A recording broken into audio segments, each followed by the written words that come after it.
Welcome to this workshop. This is Breaking the Cycle of Stress. I am Dr. Heather Bear. I'm a mind body medicine practitioner and a certified nutrition specialist. And we're going to cover quite a few things today, actually. We're going to really dive into the reality of stress. We'll talk about, what it is, how it affects the body, and most importantly, how we can work with it instead of against it. And so we'll look at some of the different types of stress. We'll look at good versus bad stress, how to recognize it. And we'll talk about the 10 evidence based practices to help build your stress tolerance. It'll also help you build resilience and reclaim your energy. And of course, this is so important because stress is unavoidable, but it's all about how we manage it. That's what changes everything. And so we'll never be able to eliminate stress. We can learn, though, how to navigate it in ways that are going to support our long term health and well being. So, I want to kick things off just with this bold statement here, and that is that stress impacts everything in your life. And by that I mean everything from your brain to your emotions to your gut, your immune system, your energy levels, even your ability to heal. And so we often, think about diet and exercise as these cornerstones of health, and yes, they're crucial. They are critical in our health and well-being. But if stress isn't managed, it can completely override all of the benefits of a healthy lifestyle. And in fact, I would even argue that stress is a bigger factor in disease than food and movement. And I know that that's a bold claim, but if you break it down, it makes sense.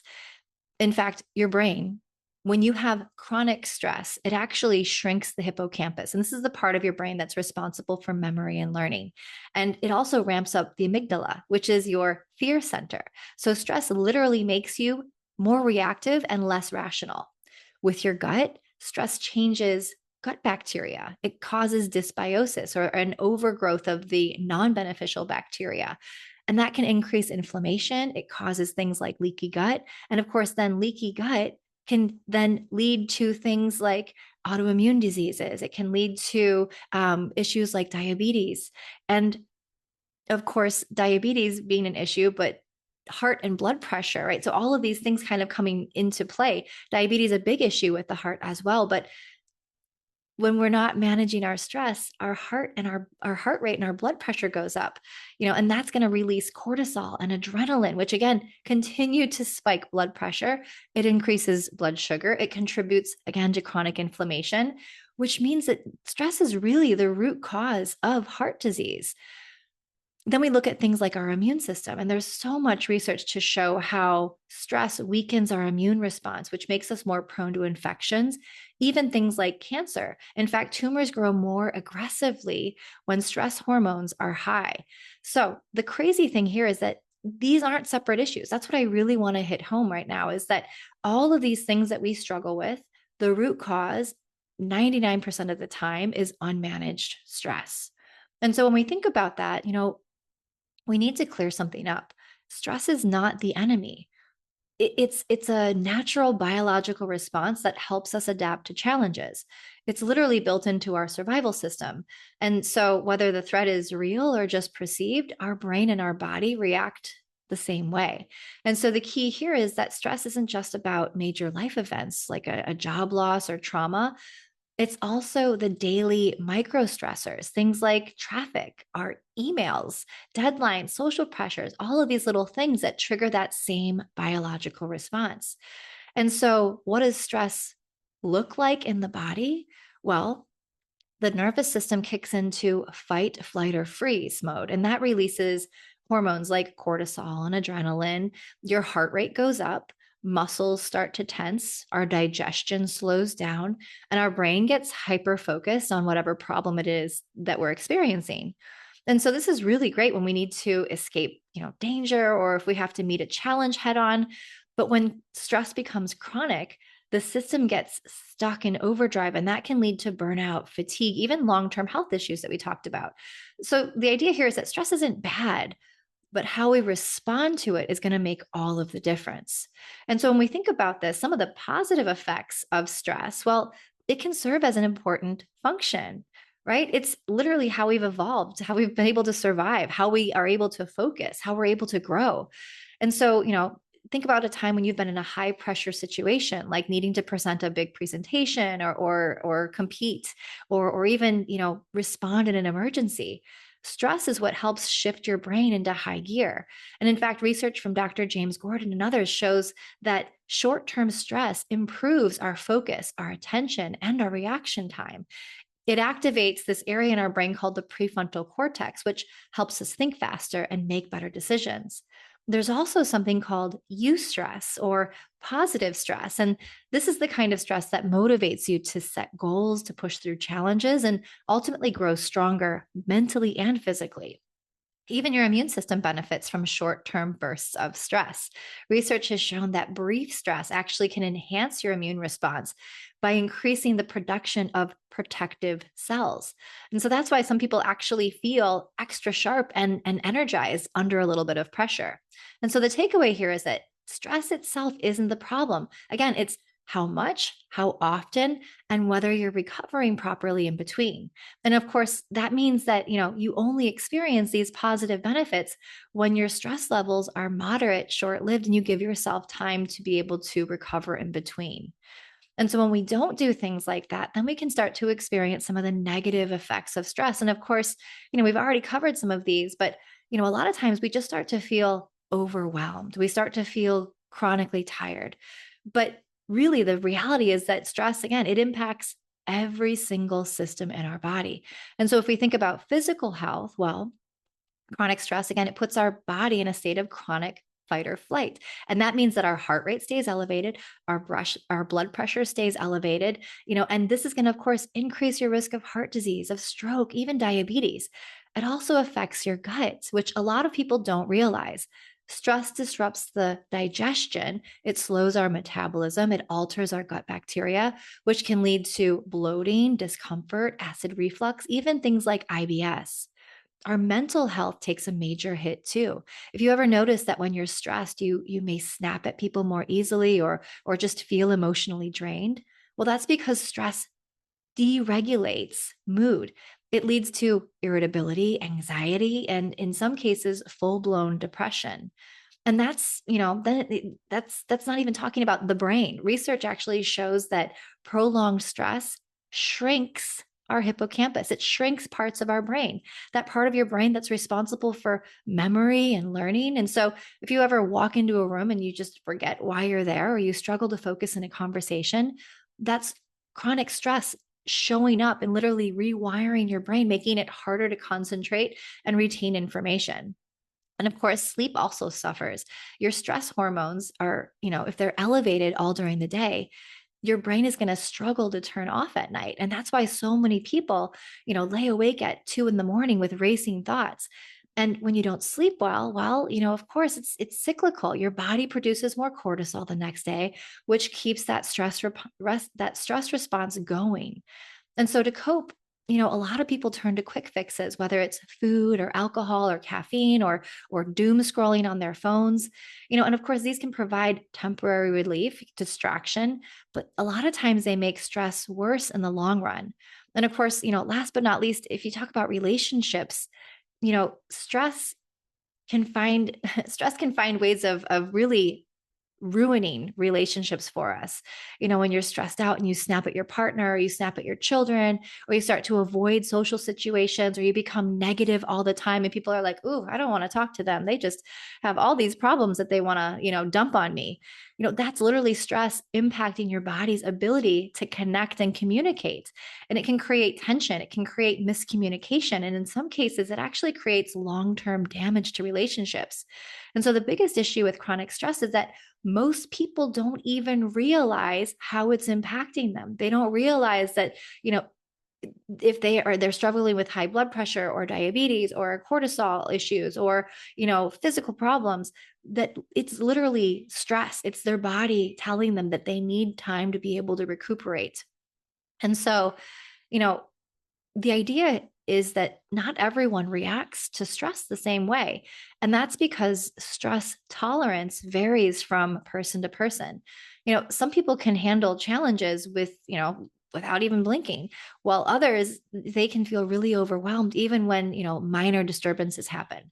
And so the key factor here is a thing called stress tolerance. And this is your body's ability to manage, recover from, and adapt to stress. And so when your stress tolerance is high, well, you can handle difficult situations without feeling completely drained or reactive or overwhelmed. When it's low, though, even these minor little stressors can feel completely unbearable. And so the idea here is that this is closely related to something called resilience, which is your capacity to be able to bounce back and grow from stress rather than just, crumble with it. And so if you think of two people going through the same stressful event, one person's going to one person sinks, the other person swims, right? And the difference really is that resilience. And so how do we start to shape our ability to tolerate stress? Well, there's a few things. We've got our biology and our nervous system regulation. Some of this is genetic. Some people are just naturally prone to handle anxiety and stress response better due to their brain chemistry.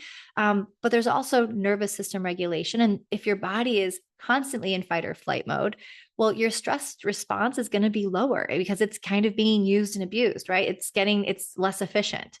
Of course, we can also have early experiences to stressful events and trauma, particularly childhood stress and trauma and, insecure attachment. This can start to shape how our brain and our body respond to stress later in our lives. And so if you grew up in a, unpredictable high stress environment, your nervous system may be more reactive to stress today. And of course that makes sense, right? If something was you were walking on eggshells your entire life, chances are that's shown up in your life today.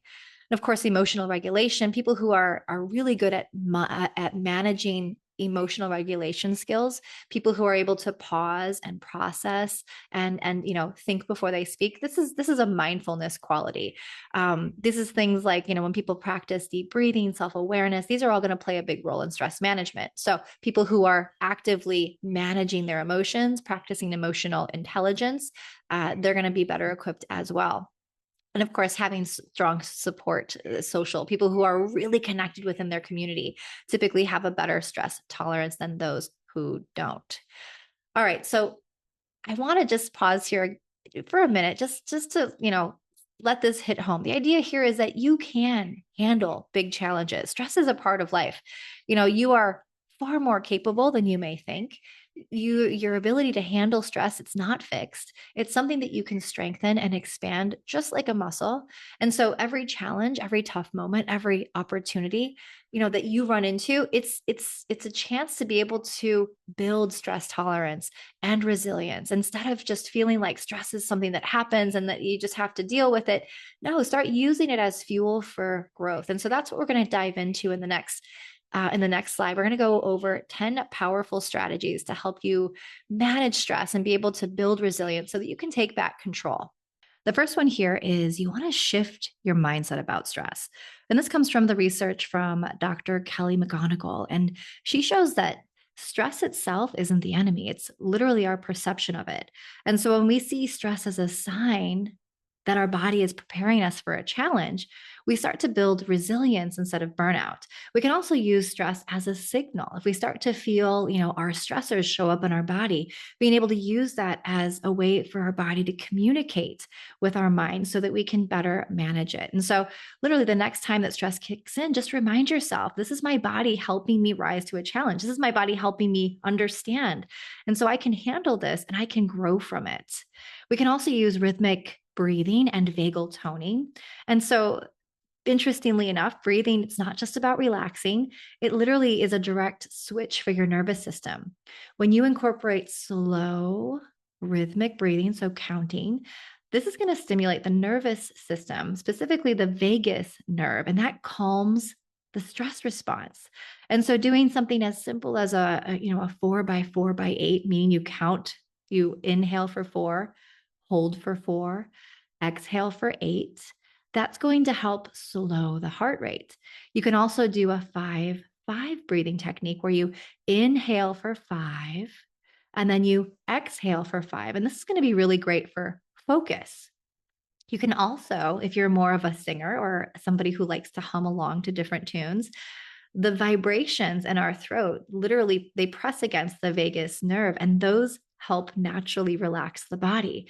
So humming could be something very simple, or singing in the shower, all those things that we like to do, or in the car, when no one else is around. But you can also encourage intentional movement throughout the day. Engage in this, be intentional with this. Exercise, as you know, it's going to help regulate stress, but the rhythmic whole body movement, this is the most effective way of incorporating movement. You can think of things like walking, dancing, yoga. And in fact, trauma research shows that movement actually this actually helps process emotions and our stored stress, where we store this in our body. And so, walking during meetings, stretching during your breaks, taking a minute to dance around, like a goofball, all of this movement counts and it's very helpful. Of course, you can also master the art of strategic recovery. Stress adds up. And, the idea is we need to be able to incorporate multiple times throughout the day when we're offloading it. Dr. James Gordon, he emphasizes this micro recovery throughout the day to prevent burnout. And, these are just little simple resets, like, a 60-second reset where you're breathing or you're stretching or you're, shaking out that tension. You, of course, can incorporate green space, a natural break where you're stepping outside for a few minutes. You can also take little mindfulness moments, pausing, something as simple as, okay, I've finished one task. I'm going to move on to my next. Let's pause for a minute, take a deep breath, reset, close your eyes, whatever it is that you need. You can also practice mental offloading. And this is an idea of like mind dumping or journaling. Your brain, it's not meant to hold on to every worry, to do, or stressor, but it loves to do that, especially if we don't put it down somewhere. And there's something that happens when we have something in our head and we write it down. It almost gives us permission to stop thinking about it, to stop worrying about it. This literally helps reduce the mental clutter and the decision fatigue that we hold on to. And so if you just take a 5-minute, pause to just brain dump everything, right? Everything that's on your mind, just get it out. Maybe it looks like a checklist or reminder list, whatever it is, just get it out. At the end, reflect on 3 things that you're grateful for, to be able to shift it, right? You don't want to stay in that mental, especially if it's stuff that's, making you upset and you're writing it all down. Make sure that you shift that last moment, right, to end with 3 things that you're grateful for. And you of course can do this any time of the day, in the morning, or make it a nighttime reflection, where especially if this is impacting your sleep, you can offload all of your worries or your to-dos or the tasks that you're, concerned about. Just make a habit of dumping everything down before you go to bed. It'll help you let go of a lot of that mind chatter as you try to go to bed. You, of course, can look for, the ability to incorporate little spiritual rituals for stability as well. Our bodies and our minds, they love predictability. Predictability can help reduce stress. So if our body's going through something stressful and we know that, well, in the morning we're going to, start the day with a stretch and some journaling, or, some breathing, no phones, just the time to be able to recuperate, it's going to look forward to that. And it's going to help you create this better sense of control. Doing something in the morning, doing something in the evening, where you dim the lights, you get really intentional about not having any electronics before bed. Maybe you're taking a warm shower. You're doing something that feels good in your body and allows you to just let go and feel completely at peace. And of course, you can do this during the day too. This could be your time outside. This could be, lighting a candle, playing some music that you really enjoy, relaxing to. Little things that are going to help connect you. Those are the little rituals. Those are the little spiritual rituals that you can incorporate throughout the day. And of course, you can definitely leverage social connection and co-regulation. There's so much research to show that when we are connected socially, we're also connected to feelings of being safe and supportive. And this is going to help regulate our stress. When we feel isolated, that's going to make stress worse. It's literally the connection that helps us be resilient and helps us heal. And so, something as simple as just being mindful of staying connected with your support community, calling, texting somebody, being intentional about maintaining that friendship. If you don't have a lot of that in place, maybe joining a community or connecting with a group, There's so many different opportunities to join, even on Facebook or on Meetup or within your local community, something that's available that you can do even in person. Maybe it's a sport or an activity. The idea is you want to engage in shared interest activities. And of course, if it ends up being fun, right? And there's laughter and there's singing and there's dancing, literally all of those are just nervous system resets. And of course, 8, we can train our brain with a perspective shift. This is called cognitive reframing, and it's used in cognitive behavioral therapy and mindfulness. Lots and lots of really cool research to show. But this is going to shift how we interpret our stressors. And so this is something like, when you're getting all caught up, when you're getting, really worked up and you catch yourself, because of course that's mindful awareness, you realize, wow, I am just really upset right now. This is horrible. This is going to be, whatever it is, right? You start to go down that rabbit hole. And so what you can do is start to think, what's another way to see this? Is this going to matter a year from now? And, is this a challenge or is it an opportunity? Is it really the end of the world? Being able to start to reframe that by kind of poking holes at the scenario that you've created in your head and being able to understand, no, this isn't the end of the world. This is just an opportunity. This is just, this is where I'm at right now. We're going to handle it and we're going to move on. And of course, we can also, number 9, reduce decision fatigue throughout the day. Organizing and time blocking are huge. And I spend a lot of time talking about this as a whole entire workshop. But for right now, just to understand that we do experience decision fatigue when we have to, make decisions throughout the day, and it can be a lot. By the end of the day, we're a lot more stressed, and we're not making as optimal of decisions as we'd like to. Too many choices is going to equal more stress. So the idea here is we really want to simplify your day so that you can conserve that mental energy. And so things like time blocking, so important. This means setting specific times for focused work instead of just trying to multitask. This means, chunking your calendar so that you're giving yourself 2 solid hours to work on this project, then taking, a 30-minute break to do something else and kind of going back and forth so that you're not going back, and trying to do multiple things at once. You could also pre-decide all of those small little choices or delegate some of the small choices that don't really matter. This could be something as simple as like picking your outfit for tomorrow, having that ready so you can just get up and put it on. Having a meal already prepared. That's where meal prep and things like that can come out, can come out and be really beneficial. You can also prioritize with this Eisenhower matrix. And that's where you focus on what's urgent versus important, where you start to look at your task list and you start to go, all right, so this, and this, these are my priorities. They have to get done.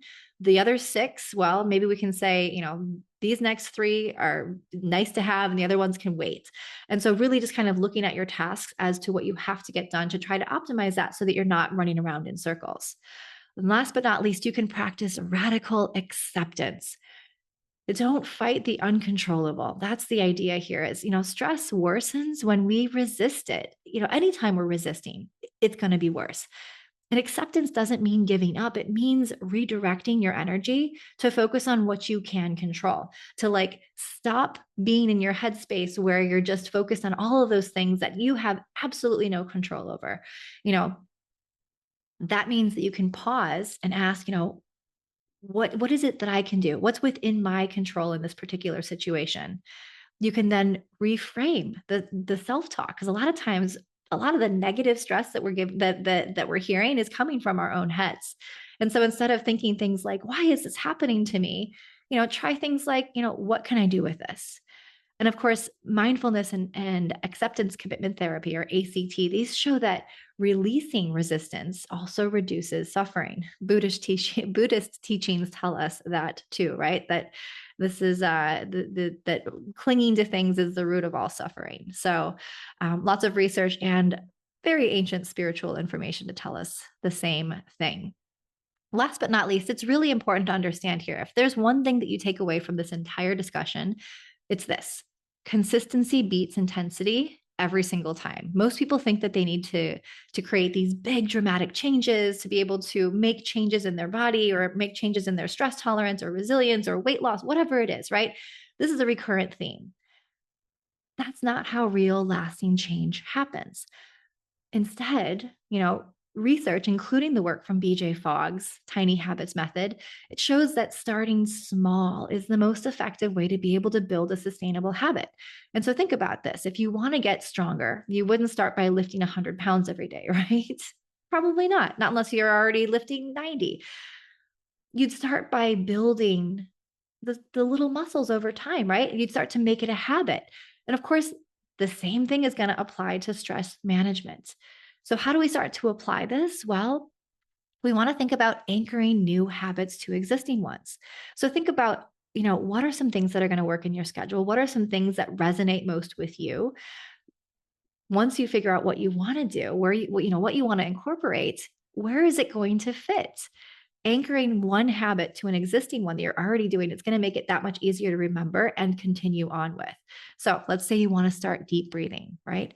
Maybe you're going to take one slow breath while you wait for your coffee to brew, right? Because you're going to make coffee every single day. You're always going to be doing that. That's your routine. That's your habit. And so anchoring and saying, all right, well, while I wait, I'm going to journal or I'm going to breathe or I'm going to stretch, something like that, right? Over time, this naturally expands into a full breathing practice. It's just going to happen naturally. You can also use the 2-minute rule. If a new habit feels overwhelming, you can just shrink it down to 2 minutes. If 2 minutes feels overwhelming, 60 seconds, right? So instead of trying to commit to 30 minutes of movement or a 30-minute walk or 30 minutes of meditation or breathing, start with one stretch, one walk, one breath, right? And then do that consistently over time and then celebrate it. Make sure that you're celebrating it like, woohoo, I did it. Even if it feels stupid, that is going to create a loop in your brain that shows your brain that this is something good. This is something that we want to continue. You also want to make sure that managing stress is effortless. We need it to be easy. And so you can set reminders on your phones, you can have visual cues, you can keep a journal, the idea here is if you want to be able to do things, make them prompt you to do it, right? So have a post-it note. If you want to start breathing while you're waiting for your coffee, stick a post-it note on your coffee maker, right? Don't forget to breathe. If you want to be able to journal before you go to bed, make sure you've got your journal in your line of sight before you go to bed, right? Make it really easy. And so, the idea here is that the easier and more approachable we can make these, the easier it's going to be to do it every day. And doing it every day is what's going to turn it into a habit. And so again, going to leave you with this. The most important thing isn't to do everything all at once. It's about starting where you are and then building up gradually. Small steps done consistently are going to lead to transformation. You don't need to be perfect. You just need to keep going every day. So let's talk about some key takeaways to break the cycle of stress. I know we talked about a lot, but here's what I want you to walk away with. The first thing is that stress isn't just in your head. It literally impacts every single system in your body, from your heart to your digestion to your immune function. And chronic stress, it is a root cause of many of our health issues. Of course, the good news is that you have control over how you respond to your stress, and that's what makes the real difference. Resilience, it's not about eliminating stress. We can eliminate stress. Resilience, it's all about improving your body's ability to handle it. And so stress, unfortunately, it's just part of life, but we can learn to adapt if we train it too. And so our perception of stress, right, it changes its impact. We know that research is going to show us that when we shift our mindset and we see stress as a challenge rather than a threat, our body is going to literally respond differently. We don't release the same chemicals. We treat it, right, in a response that's going to be beneficial for us. And we start to see all those beneficial things that stress can do, right? Our biology is going to be more efficient. We also have, the mind-body connection, which is so real. And this is just, incorporating movement, breath work, even people having those social connections. This is going to help us better regulate our stress response and help us reset. And of course, we went over 10 science-backed strategies to help you build your stress tolerance, the idea here is pick one of those. Figure out, what fits into my schedule right now, into my life. What do I think is going to benefit me the most? And then, let's create it. Let's anchor it to something that I'm already doing. Let's make sure it's really small, really easy to do, and let's start doing it every single day. Remember, it's consistency. The small daily habits, these are what's going to change. This is what's going to cause lifestyle change. And so, what's one thing that you're taking away from today? One little thing that you can do right now, hold on to that. And then at the end of the day, stress is not going to have control over you. You have the power to take control of it. All right. So, thank you so much for attending. I know that was a lot. I hope you found the session meaningful and you feel better equipped to be able to manage stress and build resilience into your daily life.